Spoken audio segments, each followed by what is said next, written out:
क्योंकि जब बहाना कर दिया या जो भी हो, कारण जो भी रहा हो, नीतीश कुमार नहीं मिले, समय न देना एक तरीके से, नीतीश कुमार नहीं मिले और जेपी नड्डा नीतीश कुमार की मुलाकात नहीं होना कुछ कहानी को जरूर जन्म दे रहा है।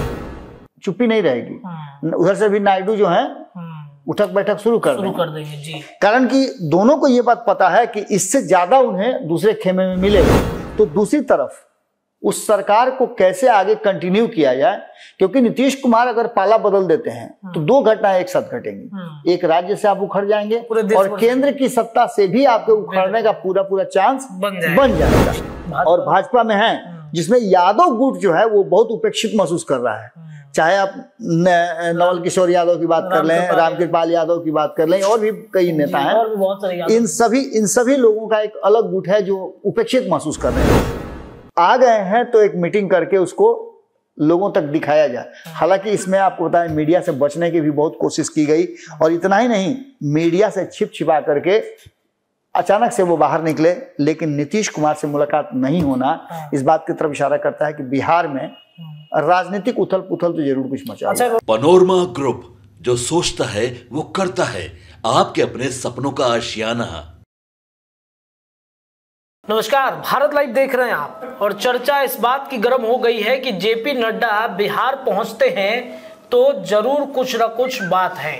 आम जनता ये सोचेगी कि ये कौन सी बड़ी बात है, जेपी नड्डा तो अक्सर बिहार आते ही रहते हैं, पिछले बार भी वो आए थे, तब नीतीश कुमार से वो मिलने गए थे।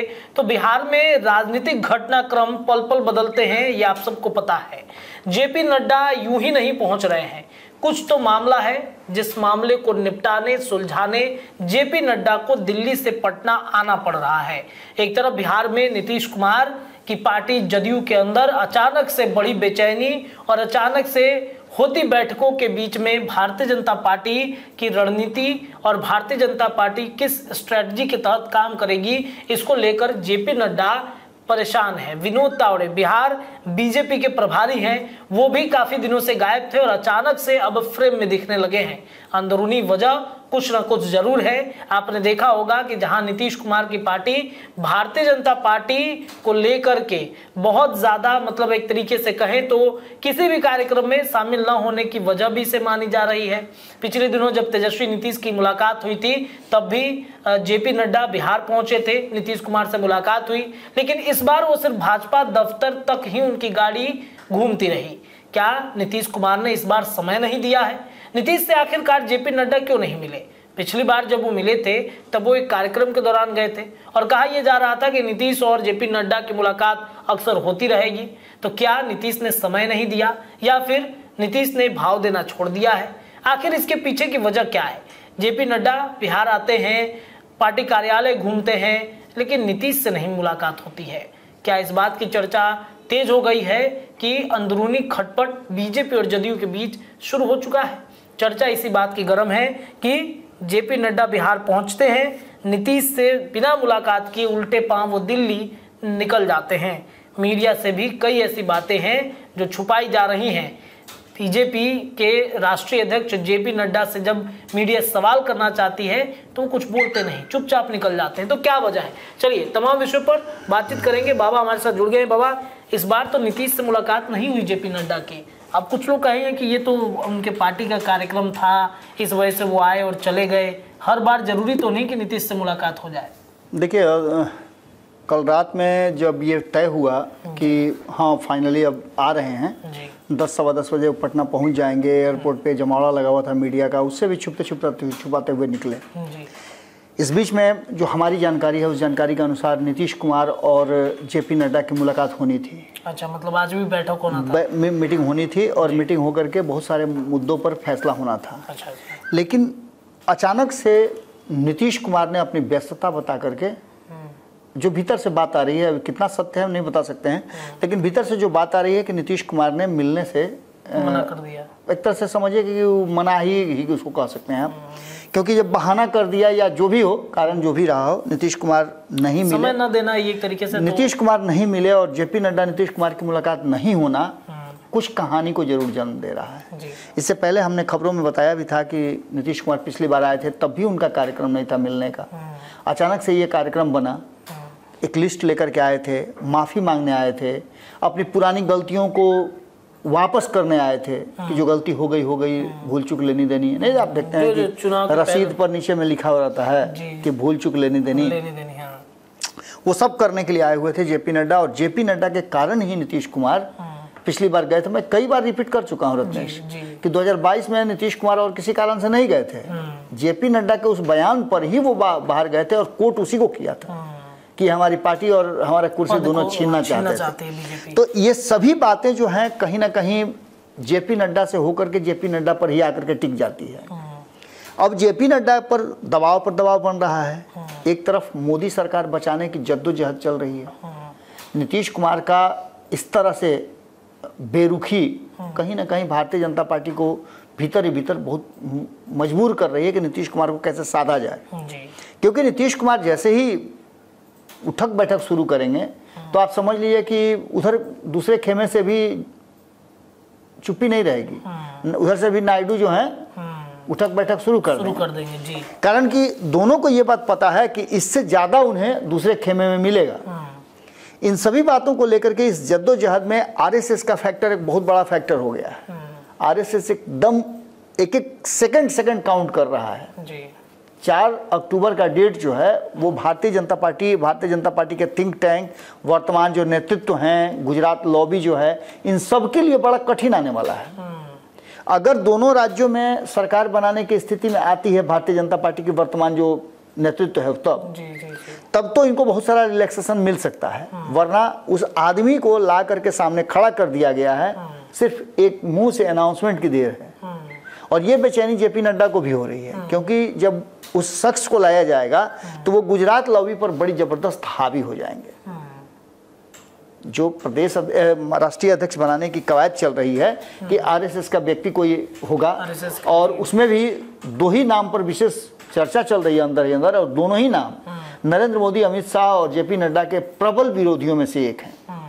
तो ऐसी स्थिति में आप समझ सकते हैं कि इनकी स्थिति क्या होगी। इस बीच में आपने देखा होगा कि बिहार में जो कुछ भी हो रहा हो, बिहार में जेपी नड्डा का आना, चुनाव कहीं और चल रहा है, जेपी नड्डा आ कहीं और रहे हैं, ये कुछ तो कहानी जरूर कह रहा है ना। इस बात को आप ऐसे भी समझ सकते हैं कि जितना ज़्यादा दबाव आरएसएस का बढ़ता जा रहा है उतना ज़्यादा भारतीय जनता पार्टी के नेतृत्व में बेचैनी बढ़ती जा रही है। एक तरफ नरेंद्र मोदी की, जैसा कि पहले मैंने बताया, सरकार बचाने की, तो दूसरी तरफ उस सरकार को कैसे आगे कंटिन्यू किया जाए। क्योंकि नीतीश कुमार अगर पाला बदल देते हैं तो 2 घटनाएं एक साथ घटेंगी। एक, राज्य से आप उखड़ जाएंगे और केंद्र की सत्ता से भी आपके उखड़ने का पूरा चांस बन जाएगा। इन सभी परिस्थितियों को अच्छी तरह से देख रहे हैं। इसी बीच में आपने देखा होगा कि नितिन गडकरी के एक बयान को लेकर के भी, नितिन गडकरी पर अभी हाल फिलहाल में आपने देखा होगा कि किस तरह के बयान आए हैं। जी। कंगना रनौत ने भी उस पर कुछ कहा है, और भी कई लोग जो हैं मोदी, प्रो मोदी जिसको कहा जाता है, मोदी समर्थक जो हैं, अंधभक्त जिनको कहा जाता है, हम नहीं कह रहे हैं, मैंने जो कहा जाता है। गडकरी ने बयान दिया था कि प्रधानमंत्री को उनको ऑफर मिल गया था। बिल्कुल। तो निश्चित रूप से आरएसएस जब अपने हिसाब से अध्यक्ष बनाएगी तो चीजों को अपने हिसाब से बदलेगी, क्योंकि आरएसएस ने ही नरेंद्र मोदी को प्रधानमंत्री का उम्मीदवार बनाया था, और आरएसएस ही नरेंद्र मोदी को प्रधानमंत्री की कुर्सी से उतार भी सकती है। तो ऐसी स्थिति में आप समझिए कि नितिन गडकरी पर हमला करना इस बात की तरफ इशारा कर रहा है कि भाजपा में सब कुछ ठीक ठाक नहीं है।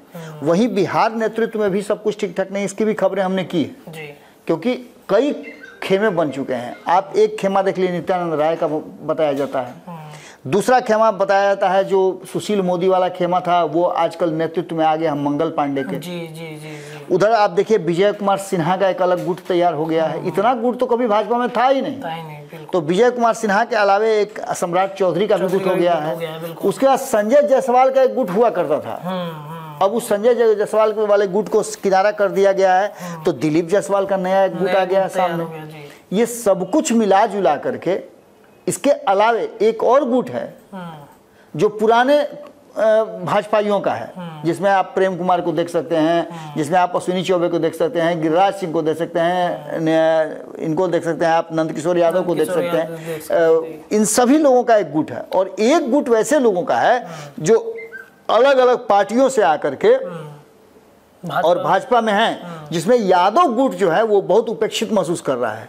चाहे आप नवल किशोर यादव की बात कर लें, रामकृपाल यादव की बात कर लें, और भी कई नेता हैं, और भी बहुत सारे इन सभी लोगों का एक अलग गुट है जो उपेक्षित महसूस कर रहे हैं। तो ऐसी स्थिति में इन सभी चीज़ों को लेकर के जेपी नड्डा आए तो थे, लेकिन उल्टे पांव उनको वापस भी जाना पड़ा, क्योंकि जिस काम से वो आए थे वो काम पूरा नहीं हो पाया। भारतीय जनता पार्टी के जितने भी बयान, कम से कम 5-6 बयान मैं देख रहा हूं कि आप लोगों ने अलग अलग लोगों से लिए हैं, सब तोता की तरह एक ही बयान रट रहे हैं कि हमारी ये सदस्यता, माने सिंपल सी बात है कि सदस्यता अभियान ऑलरेडी चल रहा है, उसमें किस तरह कोई त्रुटि भी नहीं आई है। न नीतीश कुमार ने रोक दिया है कि आप बिहार में नहीं कर सकते सदस्यता, ऐसा तो कुछ हुआ नहीं है, ऐसा ड्रास्टिक परिवर्तन तो कुछ नहीं ना हुआ है कि एक बैग अचानक से सब कुछ बदल जाए, कुछ नहीं हुआ है। सिंपल जो चल रहा है वो चल रहा है।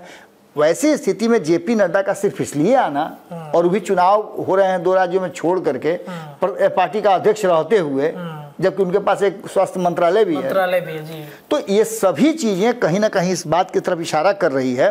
और दिलीप जायसवाल का मैंने भाषण सुना, उन्होंने जेपी नड्डा का जो परिचय दिया, अध्यक्ष का परिचय दिया, स्वास्थ्य मंत्री का परिचय दिया, और भी कई बातों का परिचय उनका दिया।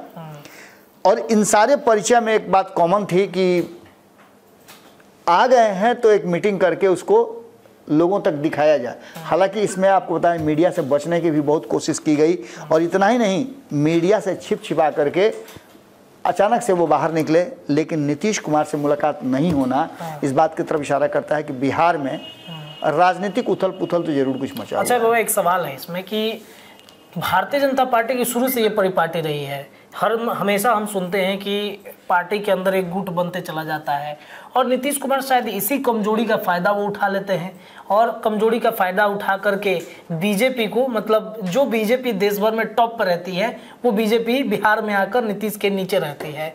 जेपी नड्डा ने इसे चरितार्थ भी किया, वो हाथ जोड़ने वाली बात कि नीतीश टॉप पर, हम नीचे ही रहेंगे। तो बीजेपी, क्या नरेंद्र मोदी या फिर अमित शाह ये नहीं चाहेंगे कि बिहार में एक बार फिर टॉप पर ले जाए बीजेपी को? बिहार में 2 परीक्षाओं की खूब चर्चा होती है, एक गणेश वाला और एक रूबी राय वाला। ये दोनों परीक्षा की चर्चा इसलिए होती है कि जब ये दोनों परीक्षा की चर्चा हुई और टॉपर से जब सवाल पूछे गए तो टॉपर के पास कोई जवाब नहीं था। पॉलिटिकल साइंस बातें, सिंपल सी बात आप समझ लीजिए कि यही हाल भाजपा के साथ रही है। बिहार में भाजपा को भी टॉप कराया जा रहा है नीतीश कुमार के द्वारा, लेकिन नीतीश कुमार कभी पढ़ा नहीं रहे हैं। स्टेप बाय स्टेप जो नहीं होता है कि उनको आगे बढ़ाया जाए, वो कभी नहीं हुआ, प्रमोट कर दिया है। यही कारण है कि भारतीय जनता पार्टी के पास वो हिम्मत ही कभी नहीं है। ये कल ही मैं आपके साथ चर्चा कर रहा था, तो मैंने बताया था कि अलग से वो जिगर और फेफड़ा लगाना पड़ेगा कि जिससे कि भारतीय जनता पार्टी को थोड़ा ताकत आ जाए, थोड़ा बल आ जाए और सांस फूले नहीं। देखिए, सांस तो फूल रहा है भारतीय जनता पार्टी का। अध्यक्ष का जो कदम ताल जो हो रहा है नीतीश कुमार के सामने, कदम ताल देखे ना? जी बिल्कुल बिल्कुल। जब सिपाही को जब ट्रेनिंग दिया जाता है तो उसमें एक शक्ति को पचाने के लिए कितना अधिक मतलब शक्ति पचाता है, तो एक ही जगह पर पैर से कदम ताल किया जाता है, चलना नहीं है, खाली वहीं कदम ताल होता है। तो ये भी एक तरीका है जहां नीतीश कुमार कदम ताल करा रहे हैं, न एक आगे बढ़ने दे रहे हैं, न एक पीछे बढ़ने दे रहे हैं, और अभी स्टॉप भी नहीं बोले हैं जी। तो ऐसी स्थिति में आप समझ सकते हैं कि भारतीय जनता पार्टी के लिए कितना कठिन समय है कि अध्यक्ष आता हो, नीतीश कुमार से मुलाकात नहीं होती हो, और परिस्थितियां जैसी थी वैसी रही।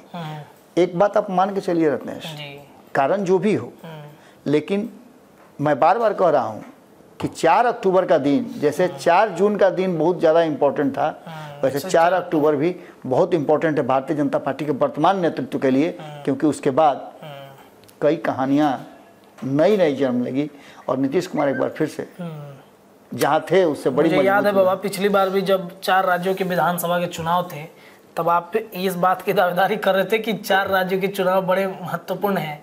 तो क्या ये 2 राज्यों के चुनाव इस बार महत्वपूर्ण है नीतीश कुमार के लिए, बीजेपी के लिए? बिल्कुल आप समझ लीजिए कि नीतीश कुमार इस चुनाव के बाद हो सकता है कहीं प्रधानमंत्री की कुर्सी के करीब तक नहीं पहुंच जाए। अच्छा, कारण कि आप देखिए ना, वेट एंड वॉच की स्थिति है।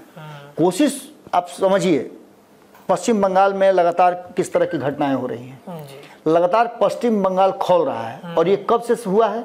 जब से मुंबई में मीटिंग हुई है। बिल्कुल। हो सकता है कि परिस्थिति जन्य हो सकता है कि स्वाभाविक प्रक्रिया भी हो सकता है कि ऐसा हुआ भी हो, लेकिन ये भी तो कहा जा सकता है कि ये प्रायोजित भी हो सकता है, बिल्कुल, क्योंकि आप इससे इनकार नहीं कर सकते हैं। जिस तरह से ममता बनर्जी ने एक राग छेड़ दिया है कि भाजपा अस्थायी नहीं है, जब एक वोट से सरकार गिर सकती है, तो यहाँ तो 32 वोट की जरूरत है और विपक्ष को 31 वोट की जरूरत है। कुछ ना कुछ कहानी जरूर लिखी जाएगी। 4 अक्टूबर के बाद वेट कीजिए। चलिए देखिए, तो जेपी नड्डा का यूं ही बिहार आना, इसे आप हल्के में नहीं ले सकते हैं। इसके पीछे की वजह कुछ और है। जेपी नड्डा अपने पार्टी संगठन को मजबूत करना चाहते हैं, लेकिन उनके पार्टी के अंदर ही गुटबाजी बीजेपी को बिहार में धीरे धीरे डाउन की तरफ ले जा रही है। क्या करेंगे नरेंद्र मोदी, अमित शाह, ये देखना बड़ा दिलचस्प है। 4 अक्टूबर के बाद क्या होगा, ये भी अपने आप में एक अलग कहानी बताएगी। फिलहाल के लिए इतना ही। देखते रहिए भारत लाइव। बहुत बहुत धन्यवाद। अगर ये वीडियो पसंद आई और वह बिहार के राजनीति और बिहारियत से सरोकार रखेनी तो सब्सक्राइब बटन दबा के चैनल के सब्सक्राइब कर ली। ओजे एगो घंटी बा, ओकरा बटन दबा देला से कुल सटीक और मारक खबर रुआ मुफ्त में मिल जाई। अगर रुआ पत्रकारिता के हमनी के नया प्रयोग में सहयोग कर चाहतानी तो ज्वाइन बटन दबा दी। पेटीएम नंबर नोट कर ली 9386816700। धन्यवाद।